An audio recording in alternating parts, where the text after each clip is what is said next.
یو خوا چغې وایي چې مطلب دا دی په بل کې داسې څه نشته چېرې د دې صوبې خلافي.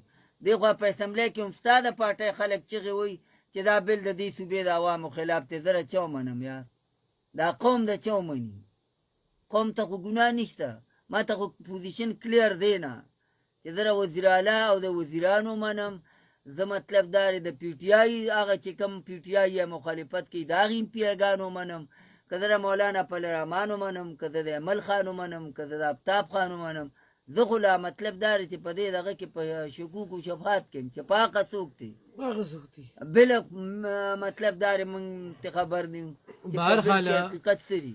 بهرحال توپان صاحب چې څونه کالرانو کال وکړو نو کالران په دې خبره پوهېدي چې دې سره زمونږ ترقي او زمونږ امن بالکل نو تړلی شوی دی. بالکل بالکل او هغه نور خو د ما دا ته خلک تصویر مونږ چې په د دې خپلو ملک کې سیاسي کارخانې چې نو خو ستا ملک ستا صوبه مضبوطېږي. دا خلک لکه دا کارخانې و په دې صوبه کې په بلوچستان کې یا په ګلګل بلتستان کې نو دا هم د پاکستان سیري، خو زمونږ صوبه خو چې کومه ده نو خیبر پښتونخوا ده. بالکل او شهباز شریف دغه ویلي دي زمونږ چې IMF ته صوبه مونږ پې دغه بالکل ګوره زمونږ صوبه پې بالکل مطلب دا دی چې په خپلو خپو ودرېږي، خو قوم د بغاوت طرف ته نه بوځي. قوم د په خپلو کې اچي نه. زه دا وایم چې دا قوم د په اعتماد کې والي په دې اعتماد کې والي.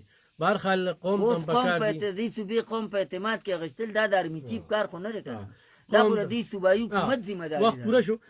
قوم ته هم دغه پکار دی چې له خپل سوچ مو کې دغه شانته نه چې هغه یو ملګری کال کوي او دې پر په پروګرام کې کال کوي چې داسې ځوانان هم شته چې هغه وي زه د مل پیدا نه ورکوم. دا د خپل خبره و چې د مل پیدا نه ورکوي لکه دا سړی سره بس کې نو داسې خلکو په پروپاګاندا کې د داسې خلکو په بدګمانۍ کې رانه شي. دا خلک بدګمانه کوي نو دې خبرو ته سوچ کوي. دمه په لازو دمه نه پس بیا راځو په بل ټاپک د سره خبره ترې کوو. چرته مزه زموږ سره تاسو کال بخوم.